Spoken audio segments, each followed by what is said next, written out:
नमस्कार दोस्तों, मैं doctor Neha Kakkar homeo cure and care से एंजाइटी और डिप्रेशन से जुड़ी हुई जानकारी के पार्ट 2 वीडियो में आप सभी का स्वागत है। एंजाइटी और डिप्रेशन से जुड़ी हुई जानकारी के पार्ट 1 वीडियो में हमने चर्चा की थी कि एंजाइटी और डिप्रेशन किसे कहते हैं और एंजाइटी और डिप्रेशन जैसी मानसिक बीमारियों के मुख्यतः लक्षण या सिम्टम्स क्या होते हैं।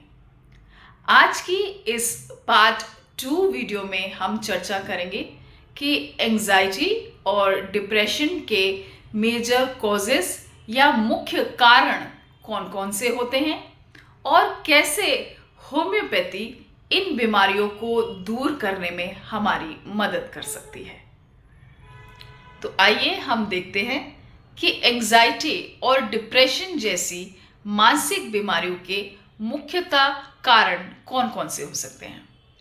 पहला कारण जो हमें देखने को मिल सकता है वह है जेनेटिक कॉजेस या आनुवांशिक कारण का। हम देखते हैं जैसे किसी भी परिवार में यदि किसी के माता या पिता को एंजाइटी या डिप्रेशन की प्रॉब्लम हो तो यही प्रॉब्लम उसके बच्चों में भी आगे डेवलप होने के ज़्यादा चांस रहते हैं और उसके पोता पोती या नाती नातिन जिन्हें हम ग्रैंड चिल्ड्रन भी कहते हैं, जो कि उनकी 3rd जनरेशन होती है, उनमें भी आगे जीवन में चलकर ये एंजाइटी और डिप्रेशन के डेवलप होने की चांसेस ज़्यादा हो जाती हैं।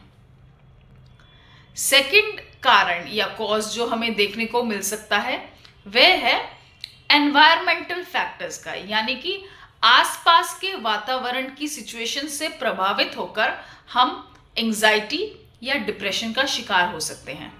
उदाहरण के तौर पे यदि किसी के परिजन की यदि मृत्यु हो जाए या उसका एक्सीडेंट हो जाए या किसी भी व्यक्ति के जीवन में प्रोफेशनल या पर्सनल फ्रंट पे कोई गंभीर प्रॉब्लम चल रही हो, जैसे कि फाइनेंशियल प्रॉब्लम या कोई हेल्थ प्रॉब्लम चल रही हो, तो उसकी वजह से वे एंजाइटी और डिप्रेशन का शिकार हो सकता है। तीसरा कारण जो हमें देखने को मिल सकता है वह है मेडिकल कंडीशंस का। यदि कोई भी व्यक्ति बहुत ही लंबे समय से किसी गंभीर बीमारी का यदि सामना कर रहा हो, जैसे कि कैंसर, टीबी या फिर एड्स, यदि वह इन गंभीर बीमारियों को बहुत ही लंबे समय से जूझ रहा हो तो उसके अंदर भी एंजाइटी और डिप्रेशन के लक्षण उत्पन्न होने लगते हैं। फोर्थ फैक्टर या कॉज जो हमें देखने को मिलता है वह है ब्रेन केमिकल्स की कमी होना। हमारे दिमाग या ब्रेन के अंदर खुशी की भावना उत्पन्न करने वाले कुछ हार्मोन्स होते हैं जिन्हें हम सेरोटोनिन और डोपामिन का नाम देते हैं। कुछ व्यक्तियों में इन केमिकल्स की, जिन्हें हम सेरोटोनिन और डोपामिन कहते हैं, इनकी कमी होने लग जाती है। बहुत ही कम मात्रा में ये केमिकल्स या हार्मोन्स पैदा होते हैं जिनकी वजह से भी ये व्यक्ति डिप्रेशन और एंजाइटी का शिकार हो सकते हैं। एक और कारण जो हमें देखने को मिलता है वह है वीक पर्सनालिटी ट्रेट्स का। हम अपने जीवन में देखते हैं कि कुछ व्यक्ति ऐसे होते हैं जो अपनी एक्सटर्नल सिचुएशंस या वातावरण से बहुत ही जल्दी नेगेटिवली इफेक्ट हो जाते हैं, यानी कि वे एक्सटर्नल सिचुएशंस और वातावरण का सामना नहीं कर पाते हैं। वे इनसे बहुत जल्दी डर जाते हैं, घबरा जाते हैं या परेशान हो जाते हैं। तो इन व्यक्तियों में जीवन में आगे चलकर एंजाइटी और डिप्रेशन पैदा होने की संभावना बहुत ही बढ़ जाती है।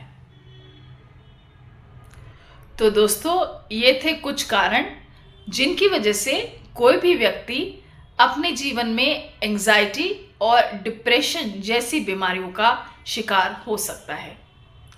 आइए अब हम जानते हैं कि कैसे होम्योपैथी इन बीमारियों को दूर करने में हमारी मदद कर सकती है।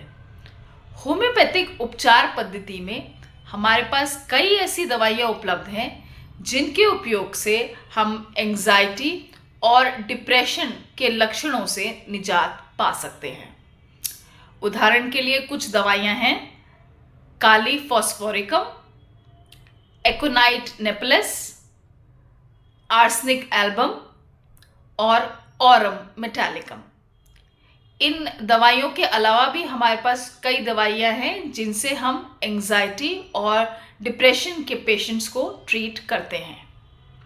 यहाँ पर मैं आप सभी से एक निवेदन करना चाहती हूँ कि यदि कोई भी व्यक्ति यदि एंजाइटी और डिप्रेशन से पीड़ित हो और वह होम्योपैथिक उपचार पद्धति का चयन करना चाहता हो तो वह किसी अच्छे होम्योपैथिक डॉक्टर से कंसल्ट करके ही अपनी इन बीमारियों का ट्रीटमेंट शुरू करे।